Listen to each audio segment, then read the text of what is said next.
ज्येष्ठ मास के शुक्ल पक्ष में पड़ने वाली एकादशी का नाम है निर्जला एकादशी और इस बार साल 2023 में 31 मई बुधवार के दिन निर्जला एकादशी का व्रत रखा जाएगा। निर्जला एकादशी को भीमसेनी एकादशी और द्वादशी को पांडव द्वादशी के नाम से जाना जाता है।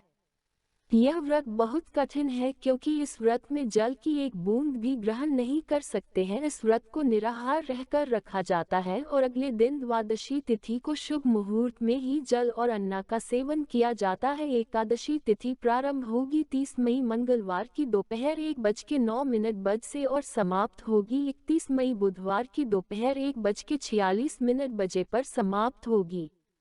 इसीलिए जो व्रत प्रारंभ होगा वह 30 मई से नहीं बल्कि 31 मई बुधवार की सुबह से प्रारंभ होगा। और आप यदि जल का त्याग करना चाहते हैं, निर्जला व्रत को रखना चाहते हैं तो 30 मई मंगलवार की रात 12 बजे के बाद से आपको जल का त्याग करना चाहिए क्योंकि पूरे 24 घंटे तक इस दिन व्रत रखा जाता है। 30 मई बुधवार को सूर्य उदय सुबह 5:45 पर, सूर्यास्त शाम 7:03 पर होगा। राहुकाल का समय रहेगा दोपहर 12 बजे से लेकर 1:30 बजे तक रहेगा।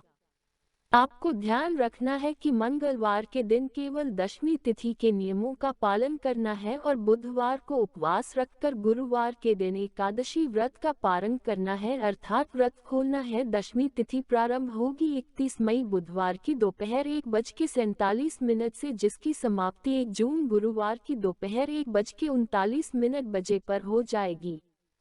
हरिवासर का समय है वह भी 31 मई बुधवार की शाम तक समाप्त हो जाएगा। इसके अगले दिन आपको केवल शुभ मुहूर्त की ही प्राप्ति होगी।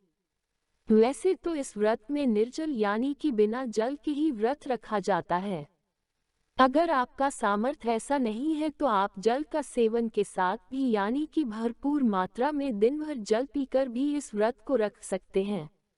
1 जून गुरुवार को द्वादशी तिथि के दिन सूर्योदय समय 5:44 पर, सूर्यास्त शाम 7:04 पर रहेगा और ब्रह्म मुहूर्त का समय रहेगा सुबह 4:08 से लेकर 4:56 तक।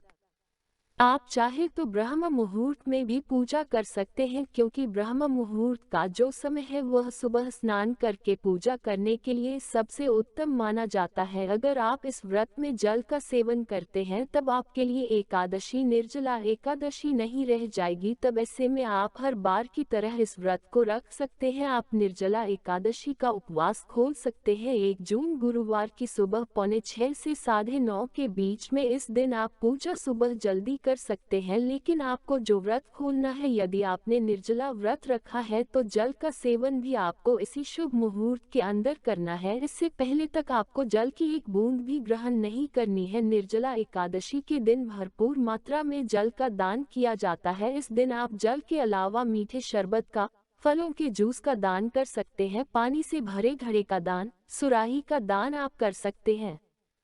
खाली घड़े का दान नहीं करना चाहिए। घड़ी के अंदर आप जल भर कर रखें और आप अपनी सामर्थ्य के अनुसार जल के अलावा मौसमी फलों का, मौसमी सब्जियों या फिर वस्त्र का दान भी किसी योग्य व्यक्ति को, निर्धन व्यक्ति को दान में दे सकते हैं। उम्मीद है कि जानकारी आपको पसंद आई होगी। अगर जानकारी पसंद आई है तो वीडियो को लाइक करके चैनल को सब्सक्राइब करना मत भूलिएगा।